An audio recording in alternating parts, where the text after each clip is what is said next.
Hello दोस्तों, जय हिंद। आज हम लोग पढ़ेंगे भारत का भूगोल।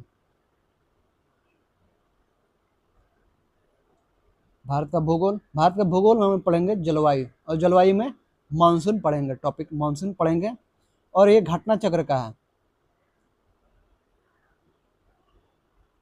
घटना चक्र का जो जो आपकी आई है, घटना चक्र की बुक वही है।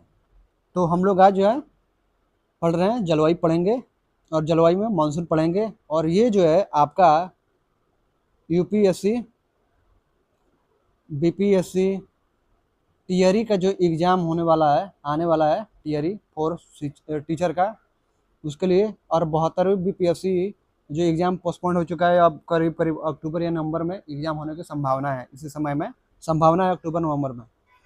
उसका बाद यूपी पीसीएस का एग्ज़ाम है, और भी जितने भी एग्ज़ाम्स होते हैं एक दिवसीय, दरोगा हो गया, दिल्ली पुलिस से लेकर जो भी हो गया, उन सभी एग्ज़ाम्स के लिए जो है एक दिवसीय एग्ज़ाम्स के लिए बहुत ही महत्वपूर्ण है और यहाँ से सवाल पूछे जाते हैं।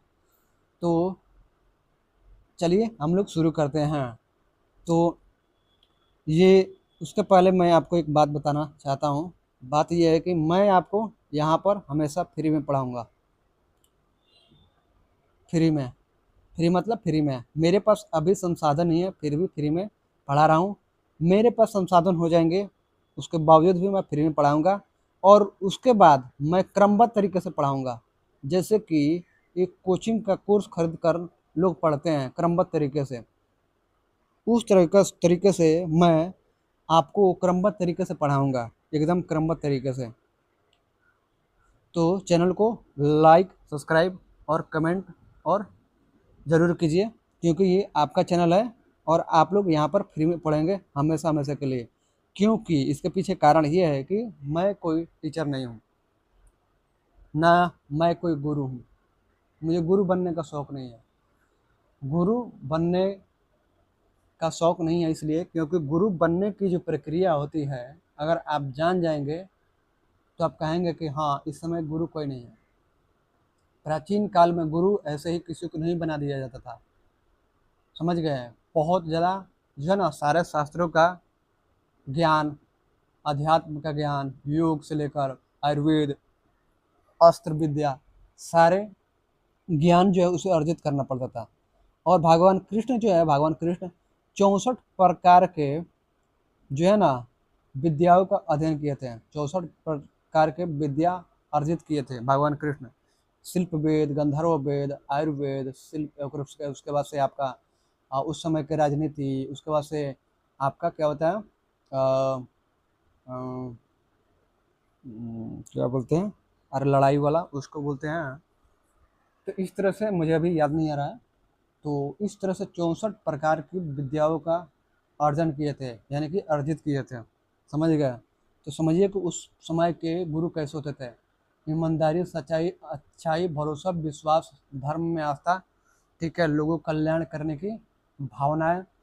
और उनको गुरु ऐसे ही नहीं बनाया जाता था। बहुत लंबे समय तक जो ज्ञान अर्जन से लेकर सारे जो है ना, सारे चीज़ों का अध्ययन करते थे। उसके बाद से उनकी जो है ना परीक्षा होती थी, बहुत ही कठोर स्तर पर परीक्षा होती थी। उन परीक्षाओं को पास करने के बाद जो है ना गुरु बनाया जाता था। आज के जैसे नहीं कि मुंह उठाकर आ गया, मैं गुरु हूँ, मैं ये हूँ, वो हूँ, जिससे मैं बैठो। नैतिकता है ही नहीं है, गुरु बन गए, समझ गए। तो गुरु इस ऐसे बनाया जाता था, बहुत ही मतलब उस लेवल की कठोर, समझ गए, तप, संघर्ष, ज्ञान अर्जन, ठीक है। उसके बाद उसकी परीक्षा होती थी, उसके बाद बनाया जाता था। ऐसे किसी को गुरु नहीं बनाया जाता। गुरु का पद जो है ऐसा, गुरु किसी को मतलब नहीं बनाया जा सकता है, और हर कोई गुरु नहीं बन सकता है। तो आज के समय में कोई गुरु है नहीं, समझ गए। तो आज के समय में कोई गुरु नहीं है। और दूसरा, आज के समय में टीचर जो 2010 के पहले तक थे। मैं तो ये मानता हूँ कि 2010 के पहले तक टीचर थे। अब जो है टीचर भी नहीं है। ये टीचर बोलते हैं ना, टीचर ये भी नहीं है लोग। प्रोफेसर तो वैसा ये सब आप यूनिवर्सिटी में उठा के देखिएगा, किसी भी यूनिवर्सिटी में, वहाँ पर पढ़ाने वाले प्रोफेसर जो है उसी में पढ़ रहे लड़की को क्या करते हैं, पढ़ाते हैं, उसी को लाइन मारते हैं, उसी से मतलब क्या क्या सब कुछ, समझ गए। और स्कूल का टीचर है वो क्या कर रहे हैं देख ही रहे हैं। तो ये सब टीचर नहीं है। क्योंकि महाभारत में अर्जुन जो है ना, अर्जुन 13 वर्ष का अज्ञातवास अज्ञातवास हुआ था पांडवों का। तो ये विराटनगर में जो राजा हैं उनके यहाँ जाकर ये लोग ठहरे हुए थे भेष बदल कर। तो वहाँ पर ये जो है ना अर्जुन डांस सिखाते थे उस राजा की बेटी को। बाद में जब पता चला उस राजा को कि ये तो भाई पांडव हैं, तो उसने माफ़ी मांगा, बोला कि मैंने आप लोगों को पहचाना नहीं, मैं आप लोगों से इतना काम करवाया इसके लिए माफ़ी चाहता हूँ। तो बोला कि नहीं, हम लोग नहीं चाहते थे कि आप हमें पहचान करें या पहचानिए। तो बोला ठीक है, कोई बात नहीं। और उसने कहा कि तब आप जो है अर्जुन हैं, आप मेरी बेटी से शादी कर लीजिए। तो अर्जुन ने सीधे मना कर दिया। जानते हैं क्यों? बोले कि नहीं, मैं आपकी बेटी से शादी नहीं कर सकता, क्योंकि वो मेरी पुत्री के समान है। समझ गए? पुत्री के समान है, और एक गुरु अपनी पुत्री से शादी नहीं कर सकता है। समझ गए? इसलिए मैं उससे शादी नहीं कर सकता। तो तब क्या किया जाए? तो उसके बाद क्या हुआ कि अभिमन्यु था, अभिमन्यु अर्जुन का पुत्र कौन था? तो अभिमन्यु था। अभिमन्यु की शादी उससे हुई थी, उससे। समझ गए? और आज के पढ़ा रहे हैं, उसी में लाइन मार रहे हैं, उसी में संबंध बना रहे हैं, बस अरे नौटंकी चल रहा है और शादी भी कर रहे हैं। समझ गए? तो ये लोग टीचर है ही नहीं, गुरु है तो गुरु तो है ही नहीं। और एक और इस समय जो है धंधा बनाया जा रहा है, धंधा। आपसे सपने बेचे जा रहे हैं, आप उस सपने को पूरा करने के लिए कोर्स खरीद रहे हैं, उसके बाद से आपका नौकरी हो ना हो उससे कोई मतलब नहीं है। समझ गए? नौकरी नहीं होने के बाद, मान लीजिए कि नौकरी नहीं होने के बाद पैसे तो वापस कर देना चाहिए। क्या पैसे वापस करते हैं? कोई भी टीचर कोई भी नहीं कर रहा है, कोई भी नहीं। बस आप कोर्स कोर्स खरीद दीजिए, महंगा महंगा कोर्स पढ़िए, समय भी बर्बाद हुआ, नौकरी भी नहीं हुआ। मान लीजिए नौकरी के लिए मेहनत और किस्मत दोनों चाहिए। आपने मेहनत तो पूरा किया लेकिन नहीं हुआ, तो क्या वो पैसे वापस करते हैं? नहीं करते हैं। तो मैं यहाँ पर धंधा बनाने के लिए नहीं आया हूँ। इसलिए मैंने ये कहा कि मैं गुरु नहीं हूँ, ना ही मैं कोई टीचर हूँ, ना ही मुझे बनने का शौक़ है। मैं सिर्फ आप लोगों को अपना दोस्त समझता हूँ, और दोस्त होने के नाते मैंने तय किया है कि आप लोगों को फ्री में पढ़ाऊँगा हमेशा। समझ गए? फ्री में। दोस्त पैसे नहीं लेता है, अगर रियल में जो दोस्त होगा वो पैसे लेगा ही नहीं। समझ गए? पैसे लेने लगा तो वो बिजनेस हो गया।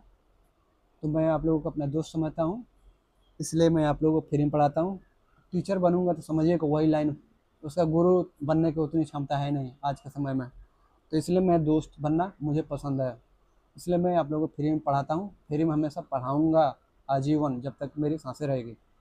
तो आप लोग चैनल को लाइक सब्सक्राइब कर लीजिए, क्योंकि ये आपका चैनल है। आप लोग यहाँ पर फ्री में पढ़ेंगे। अभी मेरे पास संसाधन नहीं है, इसलिए मैं क्रमबद्ध तरीके से नहीं पढ़ा रहा हूँ, और जिस तरह से पढ़ाना चाहिए मैं उस तरह से नहीं पढ़ा रहा हूँ। अभी तो ये टीजर भी नहीं है, जैसे एक फिल्म होता है ना उसका टीजर, वो भी नहीं है ये। अभी तो पूरी फिल्म बाकी है। जिस दिन मेरे पास संसाधन हो जाएंगे उसके बाद मैं उस लेवल का पढ़ाऊँगा जिस लेवल का कोचिंग में कोर्स खरीद कर पढ़ाया जाता है। मेरे पास आइडिया है, बहुत सारे आइडिया हैं जिस पर मुझे काम करना है, और उस लेवल का मैं पढ़ाऊँगा जिस लेवल के जैसे कोर्स खरीद कर पढ़ते हैं। तो चलिए, रही बात, सबसे पहले मैं एनसीईआरटी पढ़ाऊँगा। जब मेरे पास संसाधन होगा तो सबसे पहले एनसीईआरटी पढ़ाऊँगा, क्योंकि एनसीईआरटी जो है किसी भी टॉपर से पूछिए वो यही बताता है कि एनसीईआरटी पढ़ना ज़रूरी है, और वैसे भी एनसीईआरटी पढ़ना ज़रूरी ही है। तो एनसीईआरटी जिस लेवल का पढ़ाना चाहिए, अब तक कोई भी टीचर पूरे इंडिया में किसी भी टीचर ने नहीं पढ़ाया। मैं यूट्यूब पर देख चुका हूँ, और बहुत सारे कोचिंग्स का बहुत सारी चीज़ें देख चुका हूँ। इसलिए मैंने सोचा कि नहीं, अब मुझे पढ़ाना होगा, तो मैं उस लेवल का पढ़ाऊँगा एनसीईआरटी जिस तरह लेवल का अब तक किसी भी टीचर के द्वारा इंडिया का नहीं पढ़ाया गया। क्योंकि मेरे पास एक आइडिया है, और ये आइडिया बहुत पहले से है, बहुत पहले से, 2020 के पहले से ही है मेरे पास ये आइडिया।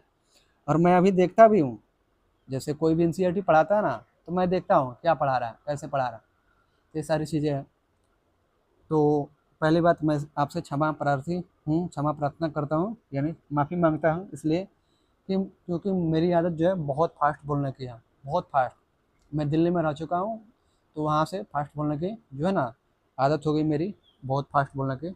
तो कभी कभी जो है ना शब्दों का उच्चारण सही नहीं हो पाएगा, इसलिए आप लोग मुझे अपना दोस्त समझकर माफ़ कर दीजिएगा, क्योंकि मैं कोई टीचर नहीं हूँ, ना ही मैं कोई गुरु हूँ, ना ही मैं बहुत बड़ा ज्ञानी हूँ। मैं एक आम लड़का हूँ, ठीक है? मेरे पास, मैं सीखता हूँ हर किसी से। आपसे भी कुछ सीखने वाली चीज़ें होगी तो मैं सीखूँगा, ये नहीं कि नहीं सीखूँगा, ऐसा नहीं है। मेरी ये सोच है ही नहीं। सच बोलना, सच सुनना, सच को स्वीकार करना मेरी आदत है। तो चलिए हम लोग आगे बढ़ते हैं, इसलिए मैंने कहा इस सब सारी बातें, तो इसके लिए मैं माफ़ी चाहता हूँ। चलिए हम लोग आगे बढ़ते हैं अब बिना देरी किए हुए। क्योंकि आजकल के टीचर जो है ना दूसरे का चैनल उड़वा रहे हैं। दूसरे का चैनल पता नहीं क्या है, गलत पढ़ा रहे हैं और दूसरा कोई अगर बता रहा है ना तो बस चैनल उड़वा दो। गलत फर्जी सब कुछ बनाओ और लोग जब बात करेंगे तो बस उसका चैनल उड़वा दो और उसको जान से मरवा दो। ये सब टीचर नहीं है। चलिए हम लोग आगे बढ़ते हैं। नाम से जिसको नफरत है अपने नाम से ही समझिए क्या है। जो पूरे बिहार को पूरे देश को जो गाली दे रहा है, समझ रहे हैं? क्या टीचर हो सकता है? हो ही नहीं सकता। चलिए हम लोग शुरू करते हैं। मानसून शब्द की उत्पत्ति अरबी भाषा के मौसम यानी मौसम शब्द से हुई है, जिसका ऋतु तात्पर्य जो है ऋतु से है, जिसका तात्पर्य ऋतु से है।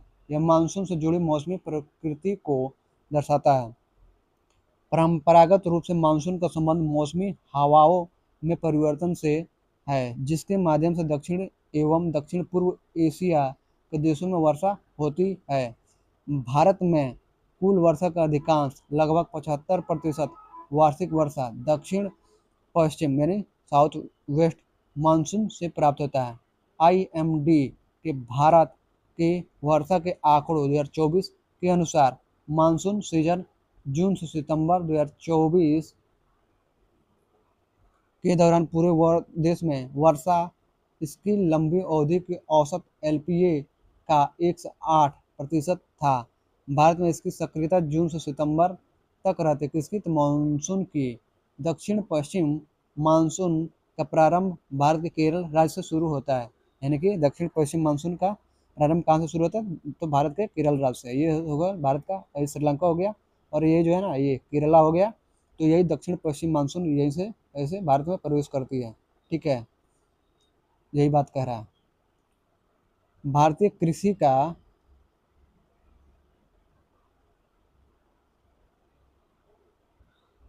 अधिकांश भाग अभी भी वर्षा पर निर्भर है, अतः मानसून का समय पर आना कृषि के लिए अच्छा माना जाता है। भारत एक उष्ण मानसूनी जलवायु वाला देश है। हालांकि भारत उष्ण एवं उपोष्ण दोनों कटिबंधों में स्थित है। देख लीजिए भारत का ये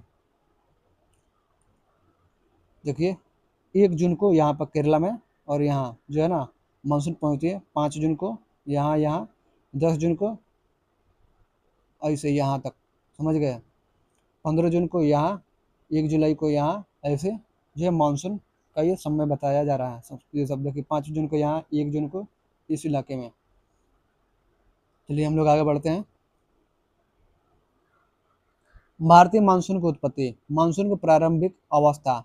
मानसून की उत्पत्ति का मुख्य कारण जलीय तथा स्थलीय भाग का भिन्न भिन्न दर एवं मात्रा में गर्म होना है।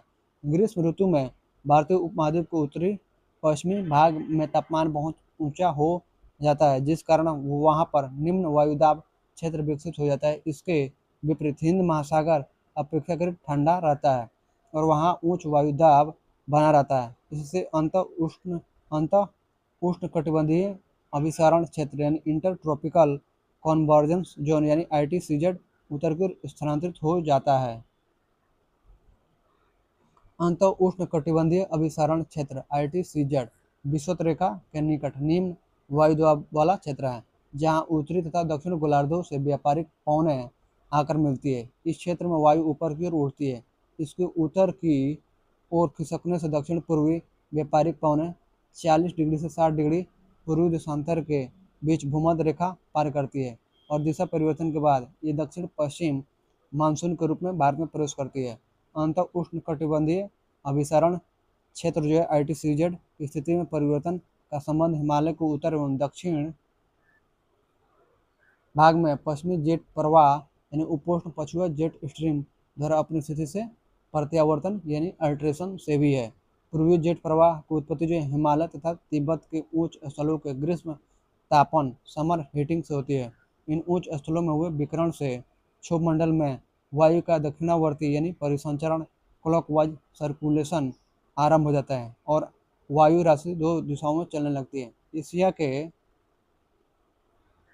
ऊपर उपोष्ण कटिबंधीय क्षेत्र के दक्षिण में पूर्वी दिशा से आने वाली हवा जुलाई में चेन्नई का अक्षांश के पास केंद्रित जेट स्ट्रीम में परिवर्तित हो जाती है, जिसे पूर्वी जेट प्रवाह के नाम से जाना जाता है। यह जेट स्ट्रीम वियतनाम के पूर्वी तट से अफ्रीका के पश्चिमी तट तक प्रवाहित होती है। पश्चिमी जेट प्रवाह जो है ग्रीष्म ऋतु में भी मध्य एशिया के ऊपर बहती है। भारतीय जलवायु पर हिमालय एवं तिब्बत का बहुत गहरा प्रभाव पड़ता है। भारत में मानसूनी पवनों की उत्पत्ति हिमालय एवं मध्य एशिया के ग्रीष्म तापन तथा भूमध्य रेखीय द्रोणी के उत्तर की ओर स्थानांतरण के संयुक्त प्रभाव का परिणाम है। मानसूनी वर्षा देखिए, मानसूनी वर्षा निरंतर नहीं होती है। इसकी वर्षा काल में अंतराल पाया जाता है। भारत के उत्तरी मैदान में दक्षिण पश्चिम मानसून के साथ ही बंगाल की खाड़ी से उत्पन्न होने वाले उष्णकटिबंधीय अवदाब या चक्रवात वर्षा कराते हैं। यानी कि भारत के उत्तरी मैदान में क्या होता है कि दक्षिण पश्चिम मानसून के साथ ही बंगाल की जो खाड़ी है, खाड़ी में उत्पन्न होने वाला उष्णकटिबंधीय अवदाब या चक्रवात जो है वर्षा करते हैं। जबकि पश्चिमी तटीय भाग में वर्षा दक्षिण पश्चिम मानसून के साथ ही अरब सागर से उठने वाले चक्रवातों एवं पर्वतीय अवरोध यानी ओरोग्राफिक बैरियर द्वारा भी होती है। भारत के पश्चिमी तट पर वर्षा की गहनता समुद्र तट से दूर घटने वाली मौसमी दशाओं तथा पूर्वी अफ्रीका के तट के साथ सोमाली जेट प्रवाह की स्थिति पर निर्भर करती है। बंगाल की खाड़ी में उठने वाले उष्णकटिबंधीय चक्रवातों की संख्या या उनका मार्ग जो है अंत उष्णकटिबंधीय अभिसरण क्षेत्र ITCZ की स्थिति पर निर्भर करते हैं। कभी कभी इसे मानसून द्रोणी यानी मानसून ट्रॉफ कहते हैं। मानसून में विच्छेद, ब्रेक इन द मानसून, मानसूनी वर्षा में विच्छेद को उन स्थितियों के रूप में परिभाषित किया जाता है जब सतह चार्ट पर कम दबाव का गर्त नहीं देखा जाता है और समुद्र तल से लगभग 1.5 किलोमीटर ऊपर निचले क्षोभ मंडल स्तर में 2 दिनों से अधिक समय तक पूर्वी हवाएं व्यावहारिक रूप से अनुपस्थित रहती है। मानसून विच्छेद का प्रमुख कारण उष्णकटिबंधीय अवदाबों या चक्रवातों में कमी आना या भारत में अंत उष्णकटिबंधीय अभिसरण क्षेत्र ITCZ की स्थिति में परिवर्तन आना है। मानसून का प्रवर्तन, रिट्रीट ऑफ मानसून, दक्षिण पश्चिमी मानसून भारत के उत्तर पश्चिम भाग से सितंबर के पहले सप्ताह से लौटना शुरू कर देता है और लगभग मध्य सितंबर तक पश्चिमी उत्तर प्रदेश, पंजाब, हरियाणा, राजस्थान तथा गुजरात के अधिकांश भागों से चला जाता है। मध्य अक्टूबर तक दक्षिण पश्चिम मानसून दक्षिणी प्रायद्वीप तक लौट जाता है। लौटती हुई पवनें जो बंगाल की खाड़ी से जलवाष्प ग्रहण कर लेती है और उत्तरी पूर्वी मानसून के रूप में तमिलनाडु पहुंचकर वहां पर वर्षा करती है। चलिए प्रश्न कोश अब हम लोग देखते हैं। तो प्रश्न कोश का पहला सवाल, मानसून शब्द की व्युत्पत्ति हुई। ए अरबी भाषा से, बी स्पेनिश भाषा से, सी हिंदी भाषा से, डी आंग्ल भाषा से। कौन सा आंसर होगा? तो राइट आंसर होगा ए अरबी भाषा से। मानसून शब्द की उत्पत्ति अरबी भाषा के मौसम शब्द से हुई है जिसका तात्पर्य ऋतु से है। यह मानसून के मौसमी प्रकृति को दर्शाता है।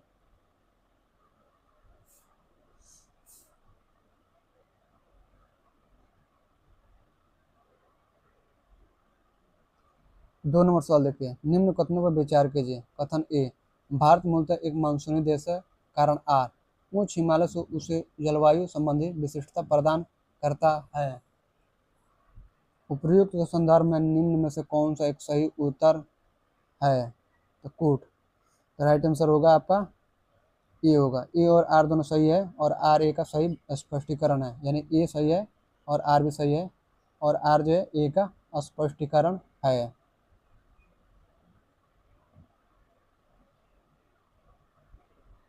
भारत मूलतः एक मानसूनी देश है। यहाँ के जलवायु में मानसूनी जलवायु की लगभग सभी विशेषताएं पाई जाती है, अतः कथन ए सही है। हिमालय पर्वत भारतीय जलवायु को इस मायने में विशिष्टता प्रदान करता है क्योंकि यह मानसूनी हवाओं के लिए भौतिक अवरोध उत्पन्न करता है, जिसके फलस्वरूप भारत में मानसूनी हवाओं का पूर्णतः प्रसार संभव हो पाता है और मानसून से भरपूर वर्षा हो पाती है।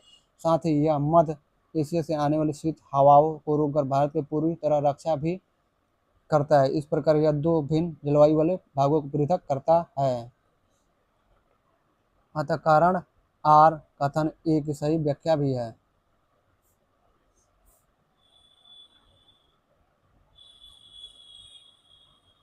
3 नंबर, नीचे दिए हुए भारत के मानचित्र पर ध्यान दीजिए। दिए गए निर्देशों के साथ मानचित्र को देखकर बताएं कि वह किसके वितरण के संदर्भ में है। तो किसके वितरण के संबंध में है मानचित्र को देखकर। ये मानचित्र है ऐसा 3 3 2 2 1 1 3 2 ऐसे करके ये मानचित्र जो है ना, ये जो है आपका माध्य ताप के बारे में बता रहा है। ये जो है माध्य ताप के बारे में बता रहा है। तो राइट आंसर आपका डी होगा। ए नहीं होगा, सी नहीं होगा, बी नहीं होगा, राइट आंसर डी होगा।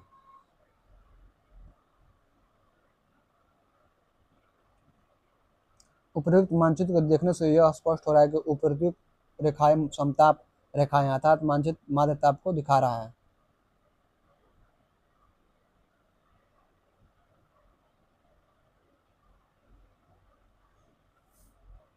4 नंबर देखिए निर्देश।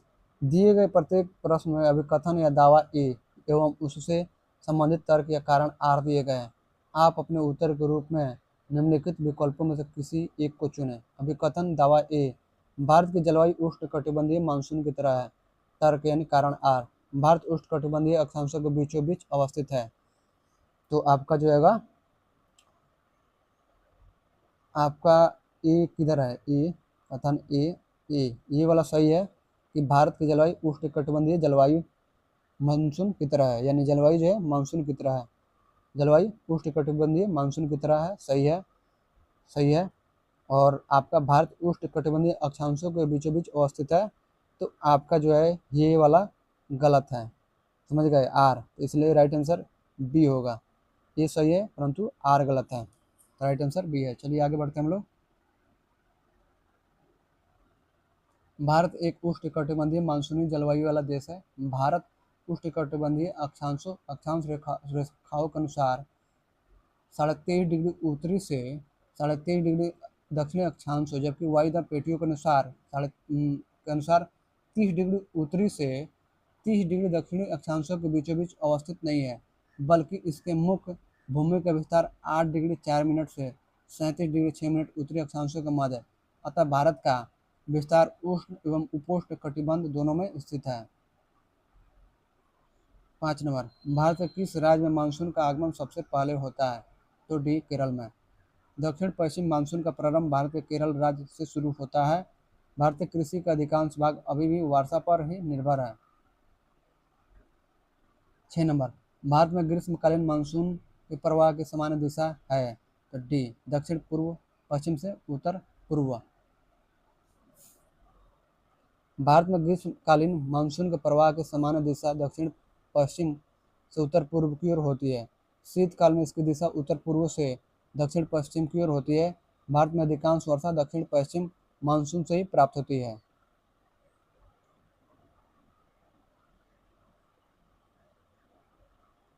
सेवन नंबर, भारत में मानसून की उत्पत्ति निम्नलिखित पवनों में किसके द्वारा होती है। तो ए दक्षिण पश्चिम पवन द्वारा। 8 नंबर, भारतीय उपमहाद्वीप पर ग्रीष्म ऋतु में उच्च ताप और निम्न दाब हिंद महासागर से वायु का कर्षण एंड ड्रॉ करते हैं, जिसके कारण प्रभावित होती है बी दक्षिण पश्चिम मानसून। ग्रीष्म ऋतु में भारत में उच्च तापमान के कारण भारतीय उपमहाद्वीप के उत्तर पश्चिम में निम्न दाब की स्थिति बनती है, जिस कारण दक्षिण पश्चिमी मानसूनी हवाएं भारत में प्रवेश करती है।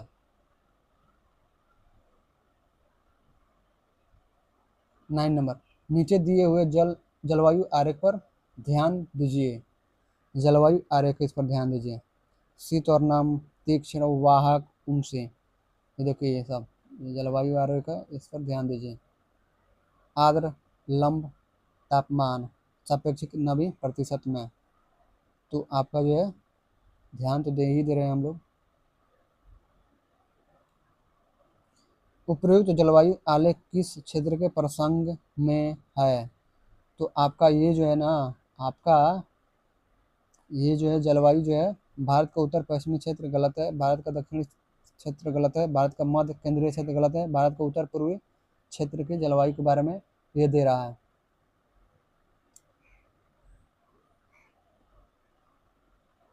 उपर्युक्त जलवायु आरेख में प्रदर्शित जलवायविक तत्वों को देखने से स्पष्ट है कि यह उत्तर पूर्वी क्षेत्र की जलवायु विशिष्टताएं हैं। 10 नंबर, निम्नलिखित में से कौन सा एक सबसे सूखा स्थान है? तो लेह है। लेह लेह भारत में सबसे कम वर्षा का क्षेत्र है, यह भारत का सबसे शुष्क स्थल है।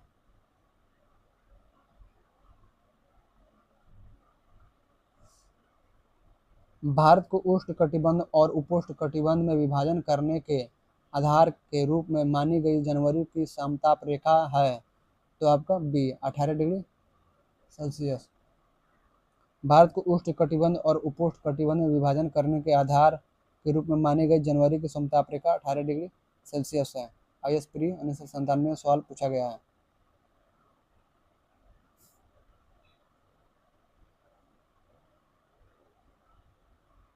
12 नंबर सवाल देखिए, ये जो है ना आपका ऊपर दिए गए मानचित्र के छायांकित क्षेत्र में जुलाई माह के लिए माध्य तापमान परिवर्तित होता है। ये जो है ना छाया वाला, ये इसके बारे में बात कर रहा है। तो आपका हो जाएगा बी 25 डिग्री सेल्सियस से 27.5 डिग्री सेल्सियस, यानी कि 25 डिग्री सेल्सियस से 27 डिग्री सेल्सियस के बीच ये रहता है जुलाई माह के लिए माध्य तापमान यहाँ ये वाला इलाके में। मानचित्र में प्रदर्शित छायांकित क्षेत्र जुलाई माह के लिए 25 डिग्री सेल्सियस से 27 मतलब 27.5 डिग्री सेल्सियस के बीच माध्य तापमान के परिवर्तन को दर्शाता है। 13 नंबर, भारत के किस भाग में सर्वाधिक दैनिक तापांतर पाया जाता है? तो डी राजस्थान के मरुस्थलीय क्षेत्रों में पाया जाता है, बाकी जगह नहीं।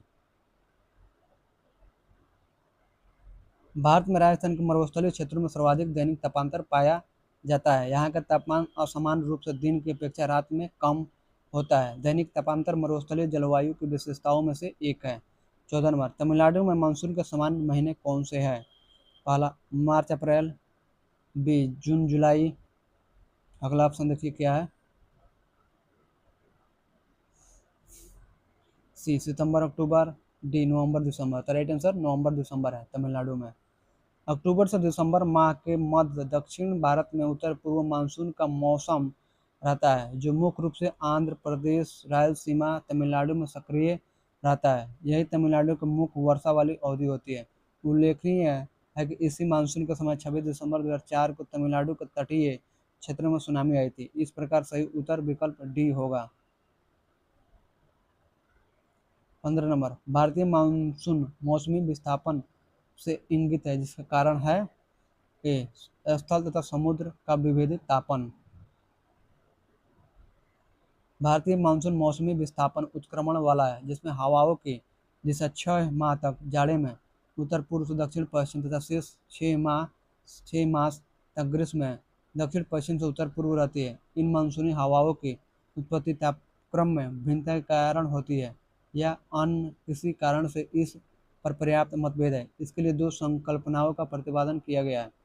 पहला तापीय संकल्पना, अर्थात मानसून की उत्पत्ति स्थल एवं जल के भिन्न संगठन तथा उनके गर्म एवं ठंडा होने के विरोधी स्वभाव के कारण होती है। दूसरा नवीन संकल्पना के अनुसार मानसूनी हवा की उत्पत्ति वायुदाब और हवाओं के पेटियों के खिसकाव के कारण होती है। इस संकल्पना का पहली बार प्रतिपादन फलोन नामक विद्वान ने किया। इस पर सूर्य के उत्तरायण एवं दक्षिणायन होने के पर्याप्त प्रभाव हैं। 16 नंबर देखिए, निम्नलिखित कथनों पर विचार कीजिए। पहला, दक्षिणी भारत से उत्तरी भारत की ओर मानसून की अवधि घटती है। दूसरा, उत्तरी भारत के मैदानों में वार्षिक वृष्टि की मात्रा पूर्व से पश्चिम की ओर घटती है। उपयुक्त में से कौन सा कथन सही है? तो आपका राइट आंसर होगा, ये भी सही है और ये भी सही है, दोनों। दक्षिण भारत से उत्तरी भारत की ओर मानसून की अवधि घटती है, सही है। दूसरा है उत्तरी भारत के मैदानों में वार्षिक वृष्टि की मात्रा पूर्व से पश्चिम फिर घटती है, तो सही है। तो राइट आंसर सी होगा। एक और दो दोनों सही है। दक्षिण भारत की अपेक्षा उत्तर भारत में मानसून की अवधि कम होती है। दक्षिण भारत में मानसून जून के प्रथम सप्ताह में प्रवेश करता है, जबकि उत्तर भारत में प्रवेश करने में दक्षिण की अपेक्षा अधिक समय लगता है। इसी प्रकार वापसी में भी मानसूनी हवाएं दक्षिण भारत की अपेक्षा उत्तर भारत से जल्दी पलायन करती है। उत्तर भारत के मैदानों में वार्षिक वृष्टि की मात्रा पूर्व से पश्चिम की ओर घटती जाती है।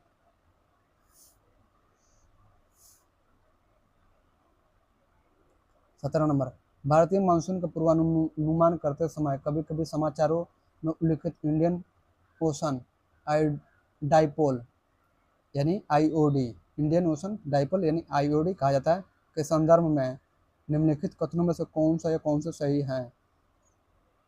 तो पहला, आईओडी परिघटना उष्णकटिबंधीय पश्चिमी हिंद महासागर एवं उष्णकटिबंधीय पूर्वी प्रशांत महासागर के बीच सागर पृष्ठ तापमान के अंतर से विशेषित होती है। दूसरा, आईओडी परिघटना मानसून पर एल नीनो के असर को प्रभावित कर सकती है। नीचे दिए गए कोड का प्रयोग कर सही उत्तर चुनिए। तो आपका जो है सही चुनना है। तो आईओडी परिघटना जो पहला वाला गलत है। दूसरा जो है आईओडी परिघटना मानसून पर एल नीनो का असर को प्रभावित कर सकता है, तो ये सही है। राइट आंसर केवल आपका बी होगा, केवल 2। इंडियन ओशन डाइपोल को भारतीय नीनो यानी कि इंडियन नीनो के नाम से भी जाना जाता है। यह समुद्री सतह के तापमान के अनियमित उद्दोलन का परिणाम है, जिसमें पश्चिमी हिंद महासागर का तापमान प्रकारांतरण पूर्वी हिंद महासागर की अपेक्षा गर्म और ठंडा हो जाता है। अतः कथन 1 गलत है। यह परिघटना मानसून पर एल नीनो के असर को प्रभावित कर सकती है। इस प्रकार कथन 2 सही है, अतः विकल्प बी सही उत्तर है।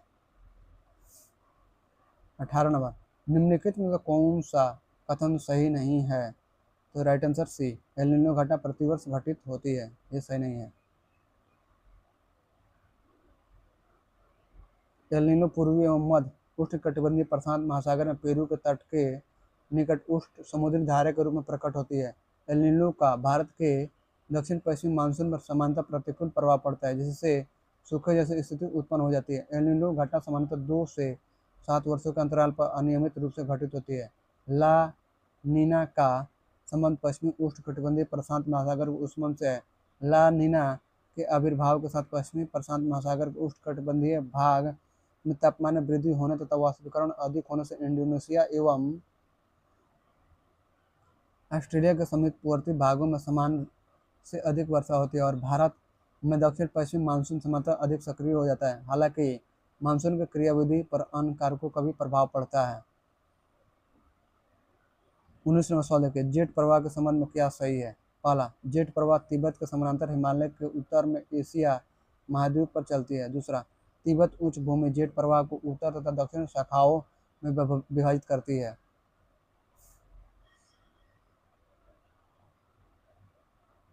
तीसरा, जेट प्रवाह की उत्तरी शाखा भारत में जाड़े में महत्वपूर्ण भूमिका निभाती है। तो आपका जो है सही इसमें देखना है, तो यहाँ पर आइए।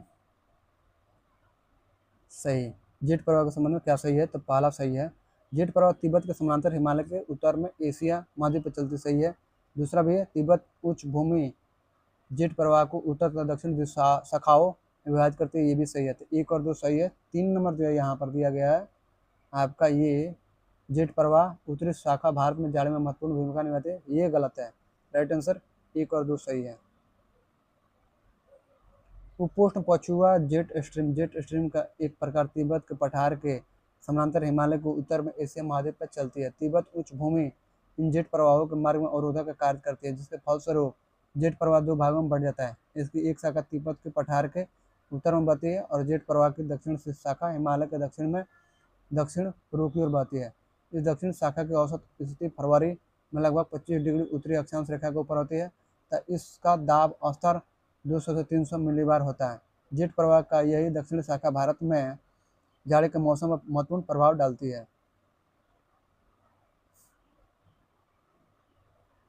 20 नंबर, नीचे 2 वक्तव्य दिए गए, एक को अभिकथन ए तथा दूसरे को कारण आर कहा गया। अभिकथन ए, आगरा और दार्जिलिंग एक ही अक्षांश पर स्थित है, किंतु जनवरी में आगरा का तापमान जो 16 डिग्री सेल्सियस तथा दार्जिलिंग का 4 डिग्री सेल्सियस होता है। कारण आर, ऊंचाई के साथ तापमान घटता है तथा विरल वायु के कारण मैदानी प्रदेशों की तुलना में पर्वतीय प्रदेश अधिक ठंडे होते हैं।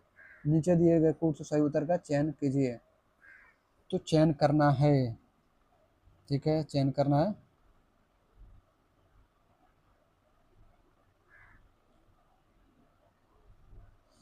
तो चयन करना, तो पहला देखिए, अभी कथन ए जो है सही है। आगरा और दार्जिलिंग एक ही अक्षांश पर स्थित है, किंतु जनवरी में आगरा का तापमान 16 डिग्री सेल्सियस तथा दार्जिलिंग का 4 डिग्री सेल्सियस होता है। सही है। उसके बाद से कारण आर, ऊंचाई के साथ तापमान घटता है तथा विरल वायु के कारण मैदानी प्रदेशों की तुलना में पर्वतीय प्रदेश अधिक ठंडे होते हैं। ये भी सही है। और ये जो है आपका आर जो है ए की सही व्याख्या करता है, तो इसलिए राइट आंसर बी होगा, B for ball.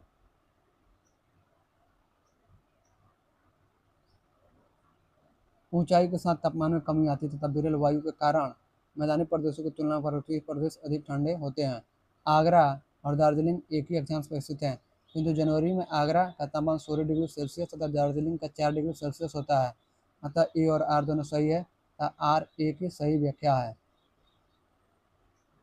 21 number, Amritsar एवं शिमला लगभग एक ही अक्षांश पर स्थित है, परंतु उनकी जलवायु में भिन्नता का कारण है, तो ए उनकी ऊंचाई में भिन्नता।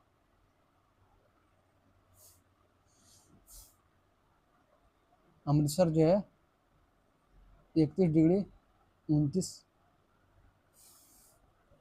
मिनट से 32 डिग्री 03 मिनट नॉर्थ, एवं शिमला जो है 30 डिग्री 45 मिनट से 31 डिग्री 44 मिनट नॉर्थ। जिले लगभग एक ही अक्षांश पर स्थित हैं, परंतु उनकी जलवायु में भिन्नता का कारण उनकी ऊंचाई में भिन्नता का होना है। अमृतसर के समुद्र तल से ऊंचाई लगभग 230 मीटर है, जबकि शिमला के समुद्र तल से ऊंचाई 300 से 6000 मीटर है। सामान्यतः क्षोभ मंडल में ऊंचाई बढ़ने के साथ ही तापमान में गिरावट आती है। 22 नंबर, निम्नलिखित में कौन सी एक प्रकार की जलवायु के छत्तीसगढ़ राज्य में फैलाव पाया जाता है? तो पहला होगा आर्द्र दक्षिण पूर्व, बाकी सभी गलत हैं।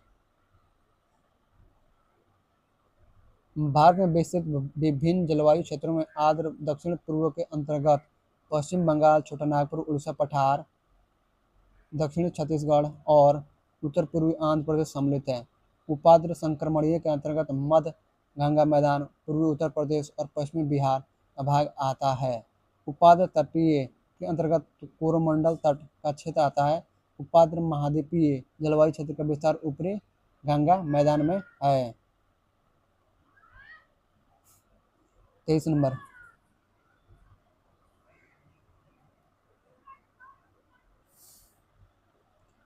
निम्नलिखित क्षेत्रों में कौन सा क्षेत्र मानसून की अरब सागर शाखा से अधिक प्रभावित नहीं होता? तो डी होगा, छत्तीसगढ़ बेसिन होगा, नहीं होता है, बाकी सभी होता है। इसलिए जो ना यहाँ पर आंसर बोला नहीं होता है, तो राइट आंसर डी होगा, यानी गलत यही है, बाकी सभी सही है। तो इसलिए यहाँ पर जो है ये सभी सही है और गलत ये है, तो इसलिए राइट आंसर ये होगा, बाकी सभी होता है। ठीक है, चलिए आगे बढ़ते हैं। छत्तीसगढ़ बेसिन मानसून की अरब सागर शाखा से अधिक प्रभावित नहीं होता है। अरब सागर की शाखा 3 भागों में विभक्त होती है। पहली शाखा पश्चिमी घाट पर खूब वर्षा करती है। दूसरी शाखा नर्मदा एवं ताप्ती नदियों की घाटियों से होकर मध्य भारत में वर्षा प्रदान करती है। तीसरी शाखा सौराष्ट्र एवं कच्छ से होते हुए अरावली के साथ साथ राजस्थान को पार करते हुए पंजाब एवं हरियाणा में बंगाल की खाड़ी से आने वाली मानसून शाखा से मिल जाती है। बंगाल की खाड़ी की शाखा पूर्वी तट एवं घाट कोरोमंडल तट को छोड़कर एवं गंगा के मैदान से प्रवेश करते हुए उत्तर एवं उत्तर पश्चिम में प्रवाहित होती है। यह गंगा के मैदान के साथ साथ पश्चिम में प्रवाहित होती है। यह गंगा के मैदान के साथ साथ पश्चिम की ओर बढ़ती है और पंजाब के मैदान तक पहुंचती है। छत्तीसगढ़ बेसिन, छोटानागपुर पठार आदि मानसून के बंगाल की खाड़ी शाखा से पर्याप्त वर्षा प्राप्त करते हैं। 24 नंबर, निम्नलिखित स्थानों में से कहाँ पर आर्द्र जलवायु का अनुभव होता है? पहला अहमदाबाद, दूसरा कोची, तीसरा लुधियाना, चौथा तेजपुर। नीचे दिए गए कूट से सही उत्तर चुनिए। तो आपका सही उत्तर होगा आपका 2 और 4 होगा, यानी कि राइट आंसर डी होगा, केवल 2 और 4।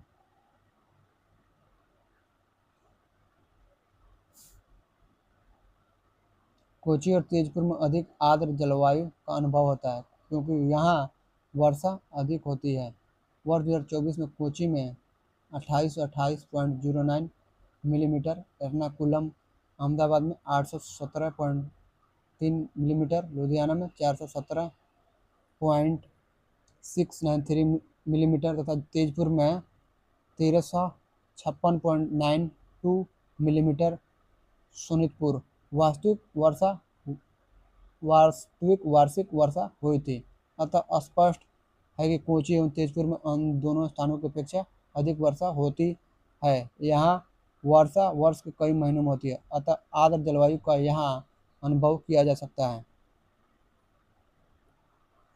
25 नंबर, मानसून का निवर्तन इंगित होता है। पहला, साफ आकाश से। दूसरा, बंगाल की खाड़ी में अधिक दाब परिस्थिति से। तीसरा, स्थल पर तापमान के बढ़ने से। निम्नांकित कूटों से अपना उत्तर चुने। तो राइट आंसर ये होगा, केवल 1, यानी कि निवर्तन इंगित करता है तो साफ आकाश से। तो राइट आंसर आपका ये होगा, ये सही है।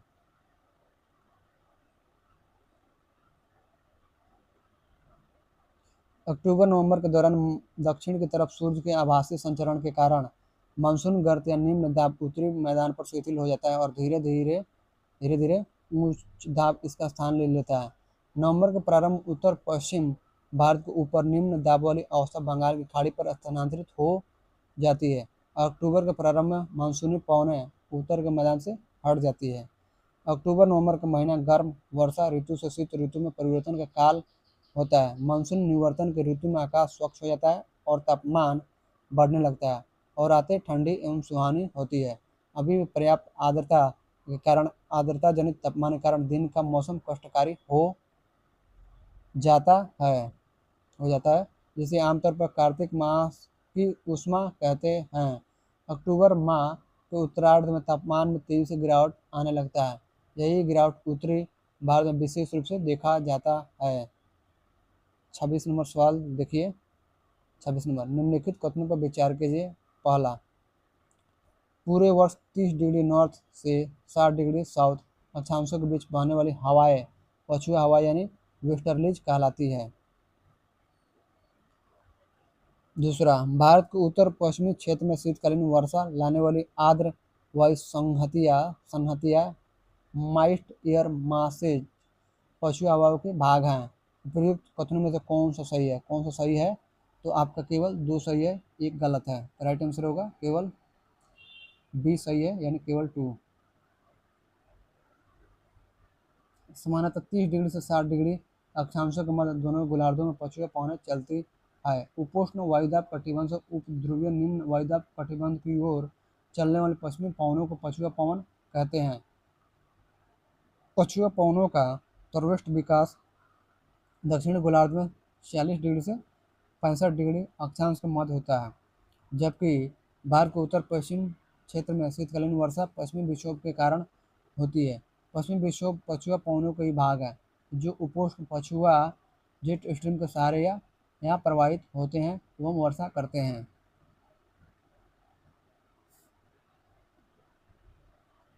27 number, intertropical convergence zone ITCZ एक निम्न वायुदाब पेटी स्थित है। तो राइट आंसर डी होगा, भूमध्य रेखा पर। बाकी सभी गलत। इंटरट्रॉपिकल कन्वर्जेंस जोन ITCZ या अंत उष्णकटिबंधीय अभिसरण क्षेत्र विषुवतीय भूमध्यरेखीय अक्षांशों में विस्तृत गर्त एवं निम्न दाब का क्षेत्र होता है। यहीं पर उत्तर पूर्वी एवं दक्षिण पूर्वी व्यापारिक पवनें आपस में मिलती है। यह अभिसरण क्षेत्र विषुवत वृत्त या भूमध्य रेखा के लगभग समानांतर होता है, लेकिन सूर्य की आभासी गति के साथ साथ यह उत्तर या दक्षिण की ओर खिसकता है, अतः विकल्प डी सही उत्तर है। 28 नंबर, राजस्थान में मई जून महीनों में उत्पन्न होने वाली धूल भरी आंधियों के लिए उत्तरदायी है। पहला, कुछ स्थानों पर संवहनीय धाराओं की उत्पत्ति। दूसरा, अरावली पहाड़ियाँ दक्षिण पश्चिम हवाओं के समानांतर है। तीसरा, अति तीव्रगामी पूर्वी हवाओं की उत्पत्ति। तो आपका जो है ए नंबर जो है ना सही है, यानी कि राइट आंसर डी होगा।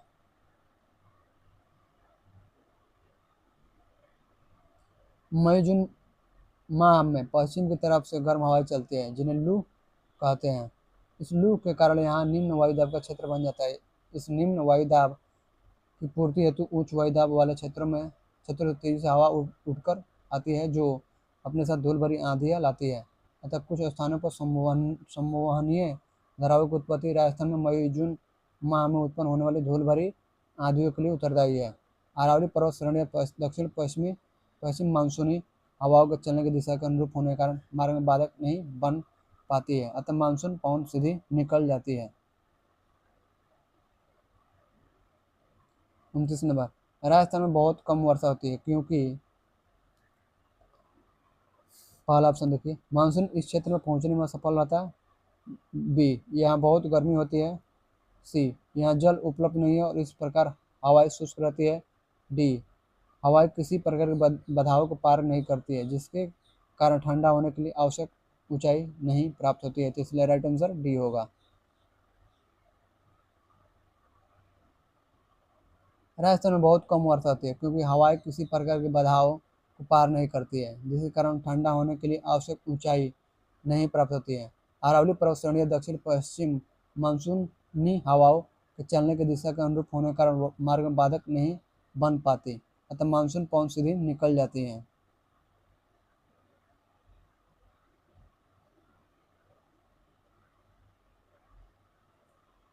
तीस नंबर 30 नंबर देखिए, 30 नंबर, निम्न ऋतुओं को भारतीय कैलेंडर के अनुसार काल क्रमानुसार व्यवस्थित कीजिए।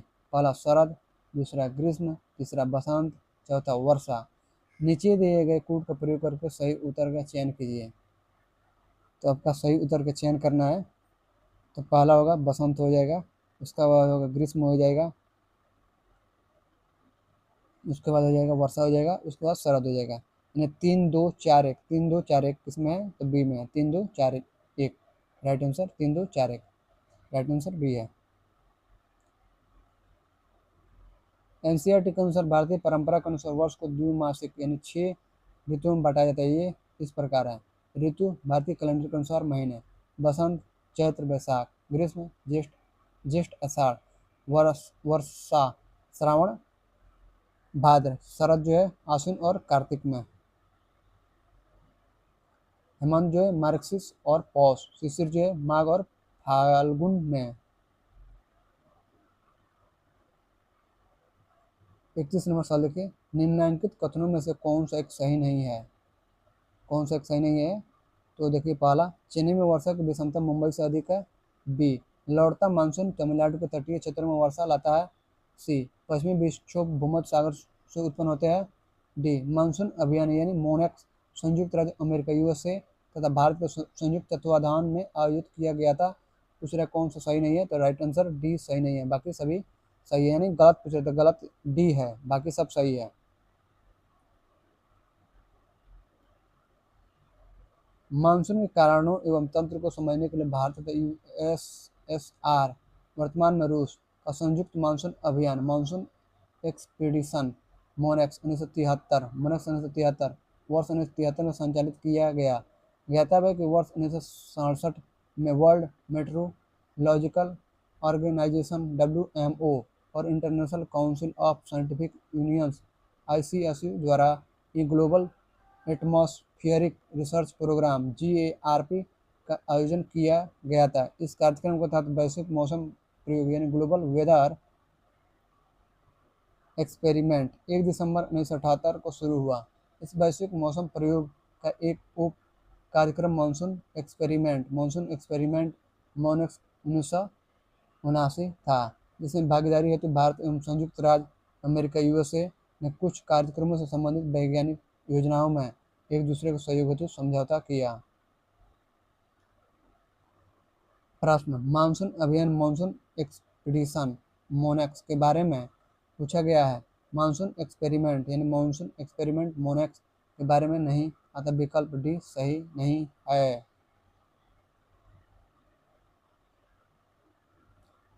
32 नंबर, कोपेन ने भारत के विशाल मैदान की जलवायु के लिए निम्नलिखित में से कौन से शब्दों का प्रयोग किया था? तो CWG के बारे में किया था। कोपेन ने भारत के विशाल मैदान के जलवायु के लिए CWG शब्द का प्रयोग किया था। इसका तात्पर्य शुष्क शीत वाला मानसूनी प्रकार की जलवायु होता है। 33 नंबर, कोपेन के जलवायु वर्गीकरण के अनुसार निम्न में से कौन सा उत्तरी बंगाल सहित उत्तरी पूर्वी भारत का उपयुक्त वर्णन है?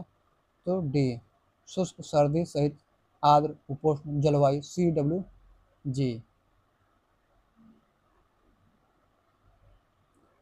कोपेन के जलवायु वर्गीकरण के अनुसार उत्तरी बंगाल सहित उत्तर पूर्वी भारत का वर्णन शुष्क सर्दी सहित आर्द्र उपोष्ण जलवायु, CWG करता है। 34 नंबर, कोपेन के जलवायु वर्गीकरण के अनुसार उत्तर बिहार की जलवायु किससे प्रदर्शित की जा सकती है? तो ए, CWG। कोपेन के जलवायु वर्गीकरण के अनुसार उत्तर बिहार की जलवायु CWG से प्रदर्शित की जा सकती है। 35 नंबर, कोपेन के जलवायु वर्गीकरण के अनुसार AMW जलवायु मुख्यतः भारत के किस भाग में पाई जाती है? तो बी, पश्चिमी तटीय प्रदेश में। कोपेन के जलवायु वर्गीकरण के अनुसार AMW जलवायु उष्णकटिबंधीय मानसूनी जलवायु मुख्यतः भारत के पश्चिमी तटीय भाग में पाई जाती है।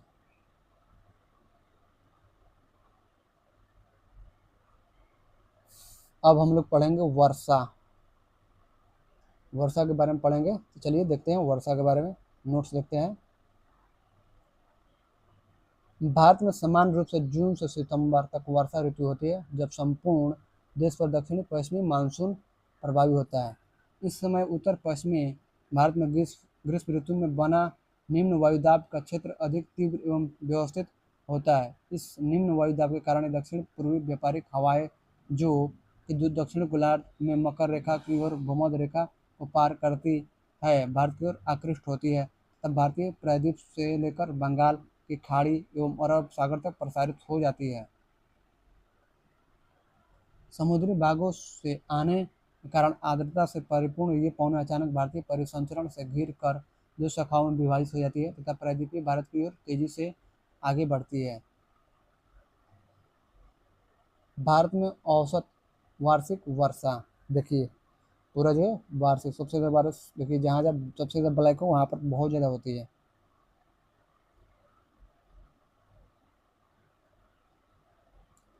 देखिए यहाँ पर बहुत ज़्यादा ब्लैक है, ओवर 400, देखिए ओवर 400 लिखा ना, ये वाला इलाका सब है। 200 सेंटीमीटर, 300, ये 400 वहाँ पर होती है। 100 सेंटीमीटर, 200 सेंटीमीटर, 400 सेंटीमीटर, 300, 200, यहाँ 400 सेंटीमीटर, 300, 300, 300, समझ गए। यहाँ पर 20 सेंटीमीटर होती है। चलिए हम लोग आगे बढ़ते हैं।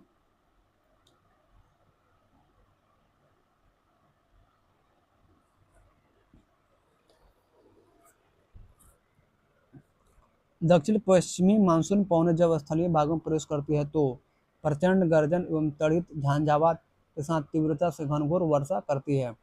इस प्रकार पवनों के आगमन एवं उनसे होने वाली वर्षा को मानसून का फूटना कहा जाता है। इन पवनों की गति लगभग 30 किलोमीटर प्रति घंटे होती है और ये लगभग 1 महीने के भीतर संपूर्ण देश में प्रभावी हो जाती है। भारत मौसम विज्ञान विभाग द्वारा प्रस्तुत वर्ष 2024 वर्षा आंकड़ों के अनुसार दक्षिण पश्चिम मानसून जून से सितंबर से भारत जो है 935.9 मिलीमीटर वर्षा प्राप्त करता है, जो कि भारत के वार्षिक वर्षा के दीर्घकालिक औसत का लगभग 80.67% है।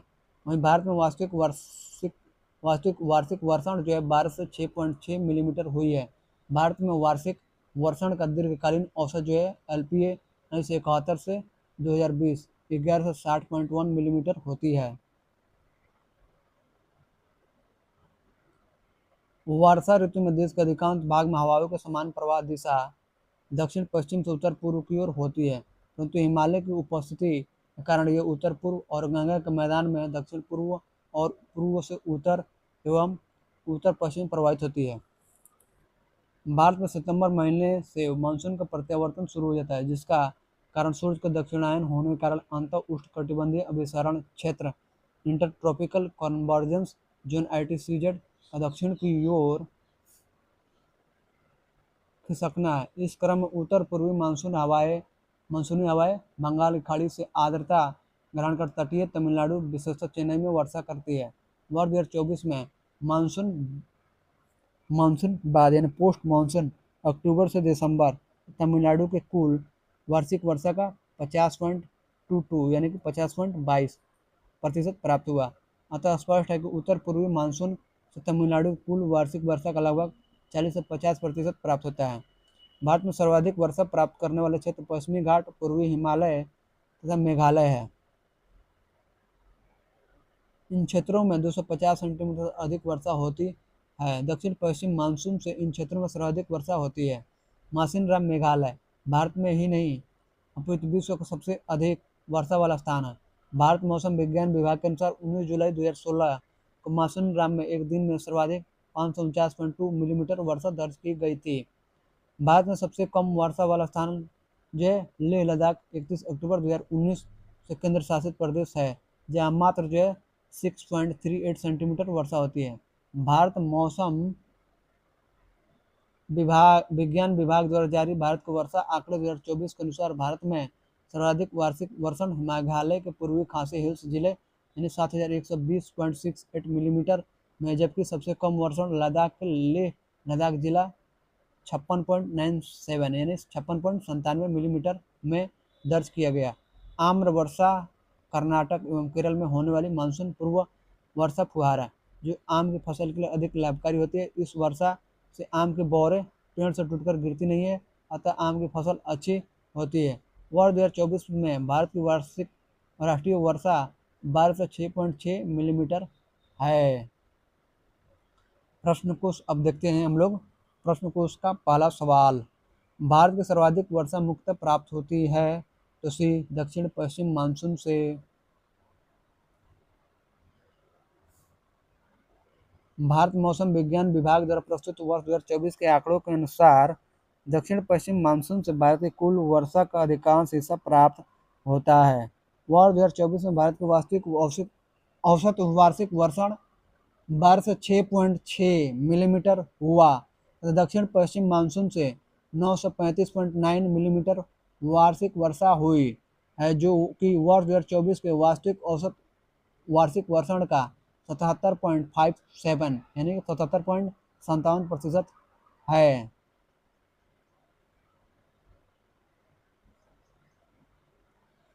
दो नंबर देखिए, उत्तर पूर्वी मानसून से सबसे अधिक वर्षा प्राप्त करने वाला राज्य है तो सी तमिलनाडु।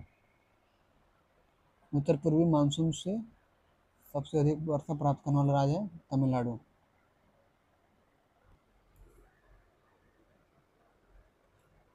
भारत में सितंबर महीने में मानसून का प्रत्यावर्तन शुरू हो जाता है।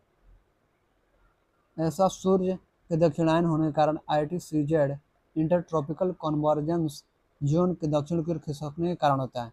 इस क्रम में उत्तर पूर्व मानसूनी हवाएं बंगाल की खाड़ी से आर्द्रता ग्रहण कर तटीय तमिलनाडु विशेषतः चेन्नई में वर्षा करती है।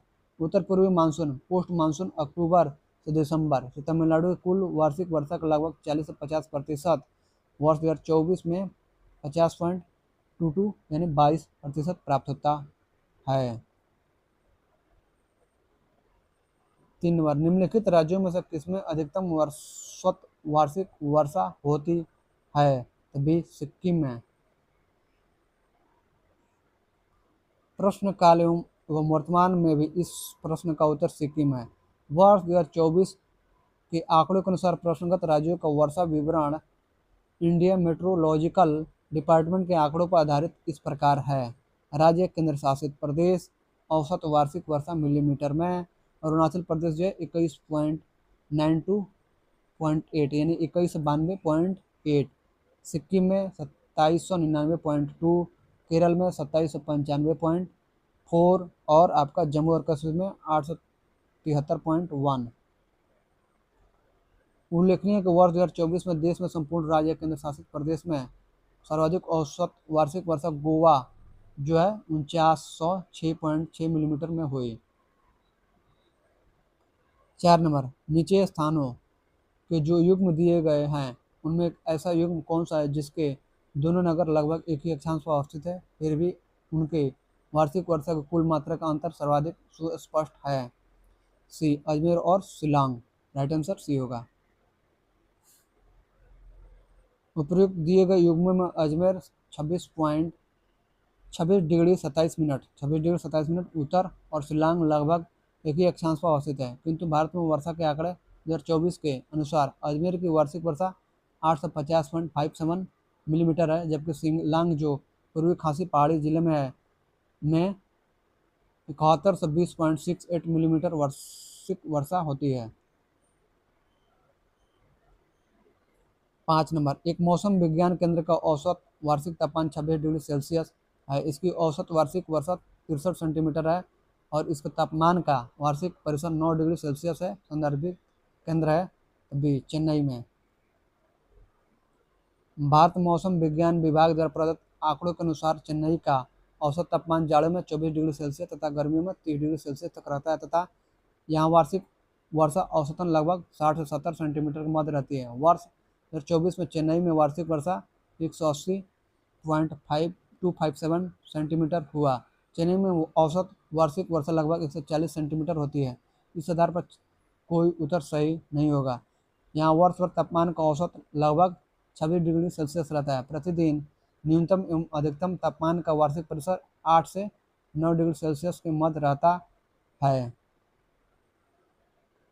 विकल्प में दिए गए अन्य किसी नगर के तापमान का प्रश्न के तथ्यों से सामने प्रदर्शित नहीं होता है। 6 नंबर, नीचे दिए गए भारतीय नगरों में सामान्य वर्षा का सही अवरोही क्रम कौन सा है? तो राइट आंसर सी है, कोची, कोलकाता, पटना, दिल्ली। प्रश्न काल में विकल्प सी सही उत्तर था। विकल्प में दिए गए भारतीय नगरों में वर्ष 2024 में वार्षिक वर्षा का सही अवरोही क्रम इंडिया मेट्रोलॉजिकल डिपार्टमेंट के अनुसार निम्न इस प्रकार है। स्थान वार्षिक वर्षा मिलीमीटर में। कोची यानी एर्नाकुलम जिला 2828.09, कोलकाता जो है 2089.6, पटना जो है 619.031, दिल्ली जो है 732.714। वर्तमान में सही उत्तर विकल्प ए है। उल्लेखनीय कि भारत में सर्वाधिक वर्षा मेघालय राज्य के मासिनराम नामक स्थान में होती है। 7 नंबर, आम्र वर्षा मैंगो शावर संबंधित है? तो डी, आम की फसल से।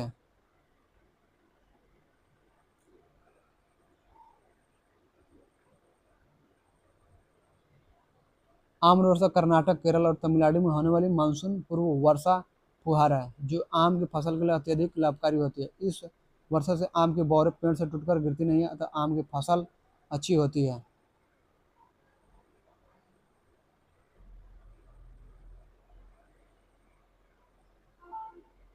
8 नंबर, सूची 1 को सूची 2 से सम्मिलित कीजिए और सूचियों के नीचे दिए गए कोड का प्रयोग कर सही उत्तर चुनिए। सूची 1, सूची 2। प्रसिद्ध स्थानीय तूफान स्थान क्षेत्र: आम्र वर्षा, फूलों वाली बौछार, काल बैसाखी, लू। पंजाब से बिहार तक, केरल, तटीय कर्नाटक क्षेत्र, पश्चिम बंगाल। तो आपका हो जाएगा ए का हो जाएगा 3, ए का हो जाएगा 3, बी का हो जाएगा आपका, बी का हो जाएगा, बी का हो जाएगा 2 केरल, सी का हो जाएगा 4 पश्चिम बंगाल और डी का हो जाएगा 1। तो इस तरह से राइट आंसर होगा ए का 3, बी का 2, सी का 4 और डी का 1। तो राइट आंसर सी होगा।